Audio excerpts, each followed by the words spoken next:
खबरों की ओर सबसे पहले बात कर लेते हैं अहम खबर की। तो आपको बता दें, गोहाना रैली में कांग्रेस के खिलाफ दहाड़े प्रधानमंत्री नरेंद्र मोदी। तो गोहाना पहुंचे प्रधानमंत्री नरेंद्र मोदी और कांग्रेस पर जमकर प्रहार किया है। कहा कि जहां जहां कांग्रेस वहां भ्रष्टाचार, भाई भतीजावाद।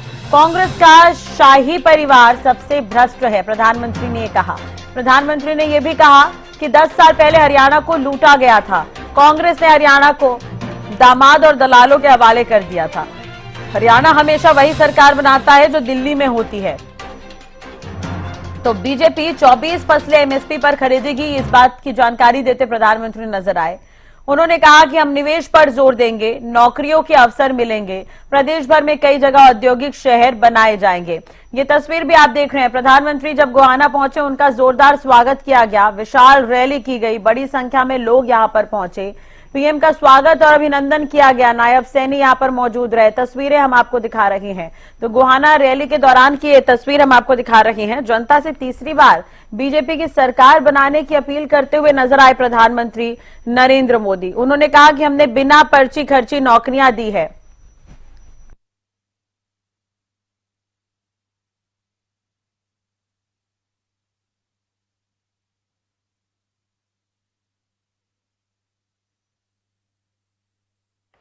जैसे जैसे वोटिंग का दिन पास आ रहा है, वैसे वैसे कांग्रेस पस्त पड़ती जा रही है। हरियाणा में भाजपा के लिए समर्थन बढ़ता ही जा रहा है। आपका ये प्यार, ये अपनापन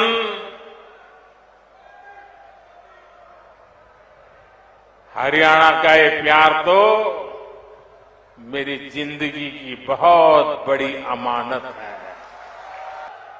मैं बड़े गर्व के साथ कहता हूं, मैं जो कुछ भी हूं उसमें हरियाणा का भी बहुत बड़ा योगदान है।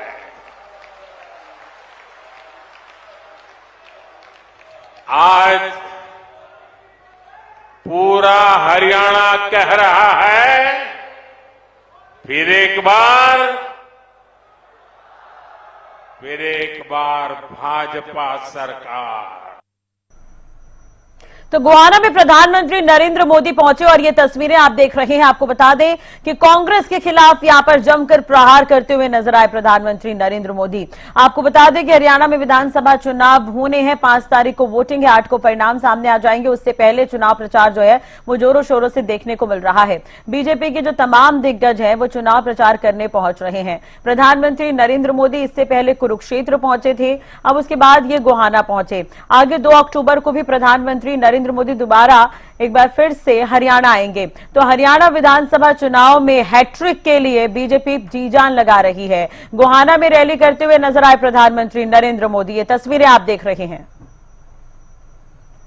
चलिए, ऐसी खबर पर ज्यादा जानकारी के लिए बात करेंगे। मेरे सहयोगी हितेंद्र इस वक्त न्यूज रूम से लाइव हमारे साथ जुड़ गए हैं। हितेंद्र, देखा जाए तो प्रधानमंत्री नरेंद्र मोदी इससे पहले कुरुक्षेत्र आए थे, आज गोहाना में ये रैली हुई है। कितना अहम है प्रधानमंत्री का दौरा? बिल्कुल, जिस तरीके से हमने देखा है, पहले भी प्रधानमंत्री आए, कुरुक्षेत्र में आए और अब गोहाना में आए, काफी अहम ये दौरा हो जाता है क्योंकि जाट लैंड से प्रधानमंत्री नरेंद्र मोदी गरजे हैं और सीधे तौर पर किसानों पर, उद्योग पर और दलितों पर फोकस प्रधानमंत्री का यहाँ पर देखने को मिला है। जिस तरीके से बात करें, अगर शुरुआत में जिस तरीके से प्रधानमंत्री नरेंद्र मोदी ने कहा कि हरियाणा की जो धरती है वो चाहे गुरुग्राम की बात करें, फरीदाबाद की बात करें, सोनीपत की बात करें, यहाँ पर उद्योगों को किस तरीके से बढ़ावा दिया जा रहा है, खरखोदा का जिक्र उन्होंने किया क्योंकि घोषणा पत्र में भी ऐसी बातें जो है वो बीजेपी की तरफ से ऐड की गई हैं, बताई गई हैं। तो उस बात को लेकर के जिक्र करते हुए नजर आया कि किसानों के पास किस तरीके से जमीन घट रही है और उनको जरूरत है, अब ग्रामीण क्षेत्रों में भी ये जरूरत है कि एक परिवार में जिस तरीके से सिर्फ खेती से गुजारा संभव नहीं है, उद्योगों को अगर लगाएंगे तो उससे फायदा होगा। दूसरा जो आजीविका का साधन होगा वो उद्योगों से लोगों के लिए बनेगा और इसी के साथ साथ दलित और वंचित वर्ग वर्ग को लेकर के भी कहते हुए नजर आए कि जिनके पास जमीन बहुत ज्यादा नहीं होती है या ना के बराबर होती है नहीं होती है, तो उनके लिए उद्योगों की स्थापना कहीं ना कहीं बेहद अहम होती है।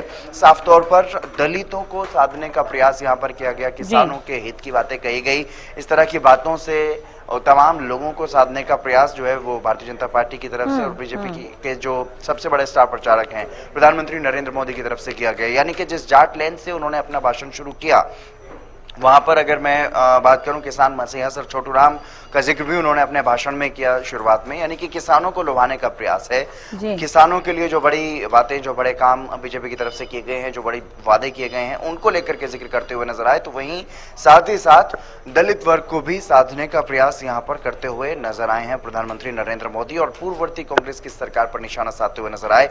उन्होंने ये याद दिलाया कि किस तरीके से जो पहले आरोप लगाए जाते थे भारतीय जनता पार्टी की तरफ से कांग्रेस पर के दलाल और भ्रष्टाचार दामाद, इस तरह की जो बातें शुरुआत में 2014 में जब कही जाती थी, वही बातें आज भी करते हुए नजर आए कि फिर से हरियाणा उन लोगों को बर्दाश्त नहीं करेगा। उन लोगों को मीलों मील दूर रखना है हरियाणा की सरकार से, क्योंकि अगर हरियाणा में माहौल ठीक नहीं होगा, इस तरह की चीजें होंगी, तो फिर कौन यहाँ पर निवेश करेगा। और साथ ही साथ जो यहाँ पर अगर बात करें जो कारखाने लगे हैं, जिस तरह से यहाँ से हरियाणा की धरती से कपड़ा या फिर गाड़ियां जो बनाई जाती हैं, इसकी जो फैक्ट्रियां हैं, उसका भी जिक्र करते हुए नजर आए। ये कहा कि हरियाणा का योगदान अब इतना बढ़ गया है देश की प्रगति में कि यहाँ पर बने हुए उत्पाद विदेशों में जा रहे हैं। चाहे बात सुजुकी कंपनी का जिक्र यहाँ पर करते हुए नजर आए प्रधानमंत्री। तो इन तमाम महत्वपूर्ण पहलुओं को लेकर के, तमाम महत्वपूर्ण बातों को लेकर के हर वर्ग के लोगों को साधने का प्रयास, हर वर्ग के लोगों में, उनके दिलों में जगह बनाने की कोशिश प्रधानमंत्री नरेंद्र मोदी करते हुए नजर आए। और साथ ही साथ विरोधियों पर भी जमकर बरसते हुए नजर आए। उन्होंने सीधे रूप से अगर देखा जाए तो कांग्रेस को टारगेट उन्होंने किया है। दूसरे राज्यों में जो कांग्रेस की सरकारें चल रही हैं, जिस तरह की चीजें वहां पर चल रही हैं, उसका जिक्र भी वो यहाँ पर करते हुए नजर आए। और इन्हीं दोनों बातों को लेकर के लोगों को साधने की कोशिश यहाँ से की गई है। जैसा कि हम पहले से ही बताते आ रहे हैं कि 22 विधानसभा सीटों को यहाँ से साधने का प्रयास किया गया है। जाटलैंड है, गोहाना को चुना गया। गोहाना में अभी तक बीजेपी कमल नहीं खिला पाई है, इसलिए ये बेहद अहम प्रधानमंत्री मोदी का कार्यक्रम आज का रहा है। हालांकि इसका असर क्या कुछ हुआ, क्योंकि भारी संख्या में लोग यहाँ पर पहुंचे थे, बड़ी संख्या में लोग देखने को मिले और खासा जोश और उत्साह भी लोगों में देखने को मिला। लेकिन ये जोश क्या वाकई वोट में कन्वर्ट होता हुआ नजर आएगा? क्या गोहाना में इस बार कमल खिलेगा? अपने आप में कई सवाल है, लेकिन कितनी अहम ये रैली और क्या कुछ इसका असर देखने को मिला, इसका आकलन अब बहुत ही जल्द, क्योंकि 5 तारीख को जैसी वोटिंग होगी, 8 तारीख को रिजल्ट आ जाएगा, तो उसमें साफ तौर पर पता चलेगा कि क्या कुछ असर प्रधानमंत्री के इन कार्यक्रमों का रहा है। जहां पर प्रधानमंत्री मोदी कार्यक्रम कर रहे हैं, वहां पर क्या कुछ असर रहेगा और उनके आसपास की सीटों में क्या कुछ असर रहेगा। क्योंकि ये जगह वो चुनी गई रचरी जहां पर अभी तक कमल नहीं खिल पाया है। कांग्रेस यहाँ पर मजबूत स्थिति में रही है। जो उम्मीदवार हैं कांग्रेस के यहाँ पर, वो भी लगातार कई बार से जीते आ रहे हैं। तो ऐसे में यहाँ पर जो उम्मीदवार जिन पर भरोसा जताया गया भारतीय जनता पार्टी की तरफ से, क्या लोग भी उन पर भरोसा जताएंगे, ये देखना अपने आप में दिलचस्प रहने वाला है। और हितेंद्र, देखिए आप गोहाना का जिक्र कर रहे हैं कि बार बार यहाँ पर बीजेपी आ रही, लोकसभा चुनाव के समय भी मोदी पहुंचे थे। आपको भी पता होगा पहले सोनीपत के राई में ये कार्यक्रम होना था, बाद में जगह बदली गई और इसे गोहाना में रखा गया। उससे पहले कुरुक्षेत्र पहुंचे थे प्रधानमंत्री, तो 27 विधानसभा सीटों को साधने की कोशिश की गई थी उसके जरिए। अभी गोहाना पहुंचे, 22 सीटों को साधने की कोशिश की जा रही है। आगे 2 अक्टूबर को भी उनका हरियाणा का दौरा होना है। लेकिन आप उनके भाषणों में एक चीज गौर करिएगा कि बार बार जब प्रधानमंत्री पहुंच रहे हैं, चाहे अमित शाह पहुंचे, जेपी नड्डा ही क्यों ना पहुंचे, क्योंकि कश्मीर में भी साथ के साथ चुनाव है और इधर हरियाणा में भी विधानसभा चुनाव है। तो बार बार बीजेपी ये एग्जाम्पल सेट करने की कोशिश कर रही है कि कांग्रेस की सरकार अगर कर्नाटक में है, हिमाचल प्रदेश में है, तो वहां की क्या स्थिति है। तो वो कहीं ना कहीं लोगों का माइंडसेट बदलने की भी कोशिश की जा रही है और भाषण में ये काफी मुख्य रूप से इसके हाईलाइट करके हर दिग्गज बोलता हुआ नजर आ रहा है बीजेपी का। हाँ बिल्कुल, जिस तरीके से हमने देखा है पिछले कुछ दिनों में जो बीजेपी के तमाम स्टार प्रचारक पहुंच रहे हैं, वो इसी बात को लेकर के सवाल उठा रहे हैं कि जो जहां पर कांग्रेस की सरकार है वहां पर क्या स्थिति है। वहां पर भी इन्होंने बड़े बड़े वादे किए, लेकिन वहां पर असल में हो क्या रहा है। तमाम तरह की चीजों को लेकर के सवाल उठाए जा रहे हैं। आज प्रधानमंत्री मोदी जिक्र करते हुए नजर आए कि देखिए आप किस तरीके से वहां दलित मुख्यमंत्री होते हुए भी कर्नाटक में, तेलंगाना की अगर बात करें, इन दोनों राज्यों की अगर बात करते हैं, तो वहां पर किस तरह से खींचतान मुख्यमंत्री और उप मुख्यमंत्री में चल रही है, किस तरह से वहां पर फिर से जो जांच के आदेश दिए गए उसको लेकर के हाईकोर्ट में गए तो हाईकोर्ट ने फिर से कहा कि जांच के आदेश सही है, जांच होनी चाहिए। तो इस तरह की बातें वो करते हुए नजर आए और साथ ही साथ जो कांग्रेस की तरफ से वादे किए गए हैं, 7 गारंटियां दी गई हैं, उन पर भी सवाल बीजेपी के नेता लगातार उठा रहे हैं कि इन्होंने यही वादे दूसरी जगहों पर भी किए हैं जहां पर लोग इनके बहकावे में आ गए और सरकार इनकी बन गई, लेकिन वहां पर वादे पूरे नहीं कर पा रहे हैं, वहां पर हालात और भी बिगड़ते हुए नजर आ रहे हैं। तो इस तरह की बातें लगातार कही जा रही हैं और बिल्कुल अब एड़ी चोटी का जोर लगाने का समय है, क्योंकि वोटिंग के लिए बहुत कम वक्त बचा है। बिल्कुल, और कहीं ना कहीं केंद्र इन्होंने माहौल बनाने की तो कोशिश पूरी की है। जैसा कि आप कह रहे थे कि इस क्षेत्र में हुड्डा का वर्चस्व है, कांग्रेस का वर्चस्व है, बीजेपी जीत नहीं सकी, तो जीतने की पूरी कोशिश होगी, एड़ी चोटी का जोर लगाया जा रहा है हैट्रिक के लिए। बहुत बहुत शुक्रिया तमाम जानकारी और बातचीत के लिए। अब देखने वाली बात होगी कि इन तमाम रैलियों का कितना असर होता है। 5 तारीख को मतदान होंगे और 8 को परिणाम भी सामने आ जाएंगे।